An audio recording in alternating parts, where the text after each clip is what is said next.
एक गांव में एक किसान रहता था। उसका एक पुत्र था। किसान मेहनती था, लेकिन उसका बेटा आलसी था। किसान उसे समझाया करता, पर उस पर कोई असर नहीं होता। किसान जब बूढ़ा हो गया और उसे लगने लगा कि अब उसके कुछ ही दिन बच गए हैं, तो उसने अपने बेटे को बुलाया और उससे कहा, सुनो बेटा, अब मैं कुछ ही दिन का मेहमान हूँ। मरने के पहले मैं तुम्हें एक राज की बात बताना चाहता हूँ। बेटा ध्यान से सुनने लगा। किसान ने आगे कहा, अपने खेत में अपार धन गड़ा हुआ है। मेरे मरने के बाद तुम खेत को गहराई तक खोदना, तुम्हें वो धन मिल जाएगा और अपना जीवन आराम से बिताना। बेटा ये सुनकर खुश हो गया। उसे लगा कि अब उसे सारी जिंदगी काम नहीं करना पड़ेगा। फिर क्या था, अपने पिता से ये बात सुनकर वो खेत में जाकर खुदाई करने लगा। कई दिनों तक खेत खोदने के बाद भी उसे कुछ नहीं मिला। उसे अपने पिता पर बहुत गुस्सा आया और उसने घर आकर पिता से सारी बात बताई। पिता ने कहा कि बेटा, उम्र के साथ मेरी याददाश्त भी कमजोर हो गई है। मुझे कुछ सही तरह से याद नहीं है कि वो धान कहाँ है, लेकिन जब तुमने खेत खोद ही दिया है तो जाकर उसमें धान ही बो दो। उसे अपने पिता की बात सही लगी और उसने खेत में धान बो दिया। कुछ माह बाद खेत धान से लहलहा उठा। धान बेचकर उसने अच्छा खासा धन कमा लिया। धन पाकर उसे अपने पिता की बात का अर्थ समझ आया कि उसके खेत में अपार धन छुपा है, बस उसे मेहनत करने की जरूरत है, और उसने उस दिन से जी तोड़ मेहनत करने का संकल्प ले लिया। दोस्तों, इस कहानी से हमें सीख मिलती है कि मेहनत का कोई विकल्प नहीं, हमें आलस छोड़कर मेहनत करनी चाहिए। एक जंगल में एक सुंदर तालाब था। उसमें बहुत सारे मेंढक रहते थे।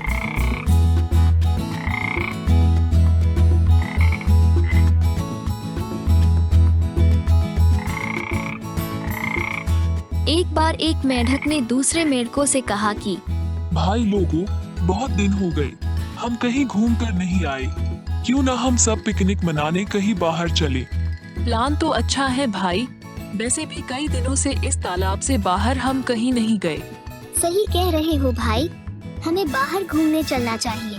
तो फिर चलो, आज ही चलते हैं। देरी किस बात की।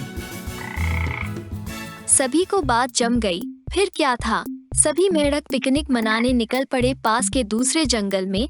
उस जंगल में एक सूखा कुआं था। सभी मेंढक उसी के पास धमा चौकड़ी करने लगे।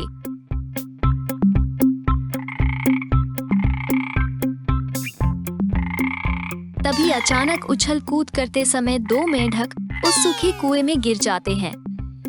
सुखा, ये चंगू मंगू कहाँ गए? हवा में रह गए क्या? कहीं कुएं में तो नहीं गिर गए? अरे चंगू मंगू, तुम यहाँ कैसे गिर गए? हमें यहाँ से निकालो भाई, कुछ करो। अरे भाई, ये क्या हुआ? ये लोग तो इस कुएं में गिर गए, अब क्या होगा? हाँ भाई, ये तो बहुत गहरा है। ये दोनों इसमें से कभी नहीं निकल पाएंगे। अब हम लोग क्या करें? करना क्या है, अब तो बारिश का इंतजार करना पड़ेगा। पानी से ये कुआं भरेगा, तभी ये लोग बाहर आ पाएंगे। हाँ भाई, तुम सही कह रहे हो। ये तुम लोग क्या बके जा रहे हो? बारिश आने में अभी बहुत समय है। हम बारिश का इंतजार नहीं कर सकते। ये कुआं बहुत गहरा है, तुम्हारा प्रयास करना भी बेकार है। इतना सुनकर दोनों मेंढक जोर जोर से छलांग मारने लगे और बाहर बैठे मेंढक जोर जोर से शोर मचाने लगे। प्रयास बेकार है, तुम लोग नहीं निकल पाओगे। नहीं निकल पाओगे।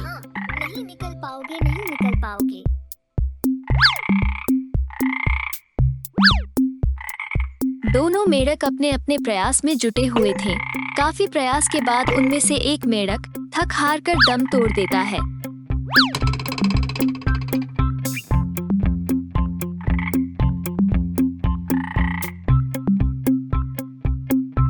अरे भाई, तुम्हारा भी प्रयास करना बेकार है। क्यों व्यर्थ मेहनत कर रही हो? तुम यहाँ से नहीं निकल पाओगे। हाँ हाँ, नहीं निकल पाओगे। दूसरा मेंढक लगातार प्रयास कर रहा था, लंबी लंबी छलांगे मार रहा था। कुछ देर और प्रयास करने के बाद उसकी मेहनत रंग लाई और वो कुएं से बाहर निकल आया। ये सब देखकर उस मेंढक के साथी हैरान हो गए और उन्हें अपने बातों पर शर्मिंदा होना पड़ा। इधर वो मेंढक खुशी से उछलने लगा।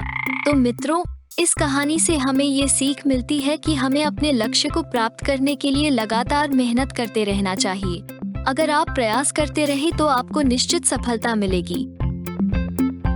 एक बार की बात है, एक जंगल में एक धूर्त लोमड़ी रहती थी। वो बहुत लालची थी। एक दिन लोमड़ी जंगल में शिकार की तलाश में घूम रही थी। उसे बहुत तेज भूख लग रही थी, लेकिन उसे कोई शिकार नजर नहीं आ रहा था। बहुत भूख लगी है, पर मुझे कोई शिकार नजर नहीं आ रहा। अरे कहाँ मर गए सब के सब। कोई तो हो जो मेरे पेट की आग को शांत करे। अब क्या करूँ? चलो आगे देखती हूँ। ऐसा सोचकर लोमड़ी आगे बढ़ गई और खाली पेट जंगल में शिकार की तलाश में घूमने लगी। लंबे समय तक भटकने के बाद लोमड़ी ने एक खरगोश को देखा। अरे ये कौन है? नहीं, ये तो एक छोटा सा खरगोश है। इससे भला मेरा क्या पेट भरेगा। आगे चलती हूँ, शायद आगे और भी अच्छा शिकार मुझे मिल जाए। ऐसा सोचकर लोमड़ी ने खरगोश को छोड़ने का फैसला किया। इतने में खरगोश को लोमड़ी के वहाँ होने का पता चल गया और वो वहाँ से भाग गया। कुछ समय और जंगल में भटकने के बाद लोमड़ी को एक हिरण दिखाई दिया। उसे देखकर उसके मुंह में पानी आ गया। आहा, अब आएगा मजा। इसी की मुझे तलाश थी। काफी मोटा ताजा है।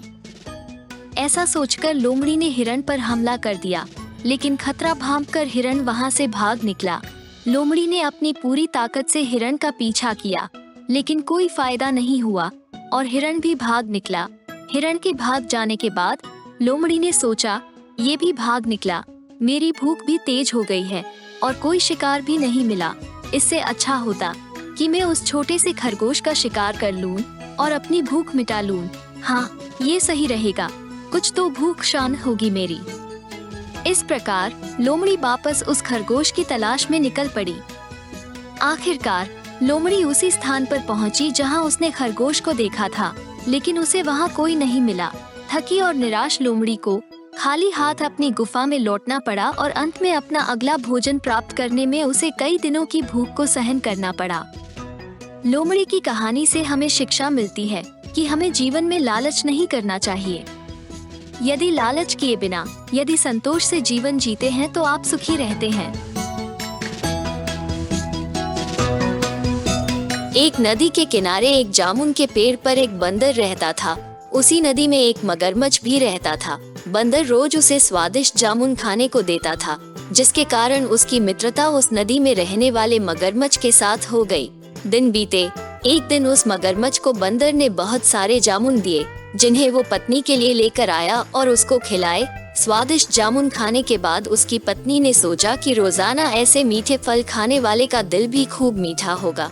इसके बाद उसने अपने पति से उस बंदर का दिल लाने की जिद की। पत्नी के हाथों मजबूर हुआ मगरमच्छ बंदर को उसके पास लाने को राजी हो गया। वो वापस बंदर के पास गया और एक कुटिल चाल चली। उसने बंदर से कहा कि उसकी भाभी को तुम्हारे दिए जामुन बहुत पसंद आए हैं और वो उससे मिलना चाहती है, इसलिए तुम मेरी पीठ पर बैठ जाओ, जिससे मैं तुम्हें सुरक्षित अपने घर ले जा सकूं। बंदर भी अपने मित्र की बात का भरोसा कर पेड़ से नदी में कूदा और उसकी पीठ पर सवार हो गया। लेकिन जैसे ही वे नदी के बीचों बीच पहुँचे तो मगरमच्छ ने सोचा कि अब बंदर को सही बात बताने में कोई हानि नहीं होगी, क्योंकि बीच पानी में ये भाग भी नहीं पाएगा। और उसने भेद खोल दिया कि उसकी पत्नी उसका दिल खाना चाहती है। बंदर को ये सब सुनकर धक्का लगा कि उसके मित्र ने उसके साथ धोखा किया है, लेकिन उसने अपना धैर्य नहीं खोया और तपाक से बोला, ओह भाई, तुमने यह बात मुझे पहले क्यों नहीं बताई? क्योंकि मैंने तो अपना दिल जामुन के पेड़ की खोखल में संभाल कर रखा है। अब जल्दी से मुझे वापसंदी के किनारे ले चलो, ताकि मैं अपना दिल लाकर अपनी भाभी को उपहार में देकर उसे खुश कर सकूं। मगरमच्छ बंदर की बात मानकर उसे नदी किनारे लेकर आया। किनारा आते ही बंदर ने जोर से जामुन के पेड़ पर छलांग लगाई और क्रोध में भरकर बोला, अरे मूर्ख, दिल के बिना भी क्या कोई जिंदा रह सकता है? जा, आज से तेरी मेरी दोस्ती समाप्त। तो इस तरह से अपने तेज दिमाग के कारण बंदर की जान बच गई। तो मित्रों, बचपन में पढ़ी यह कहानी आज भी मुसीबत के क्षणों में धैर्य रखने की प्रेरणा देती है, ताकि हम कठिन समय का डटकर मुकाबला कर सके और दूसरा, मित्रों की मित्रता का सदैव सम्मान करें।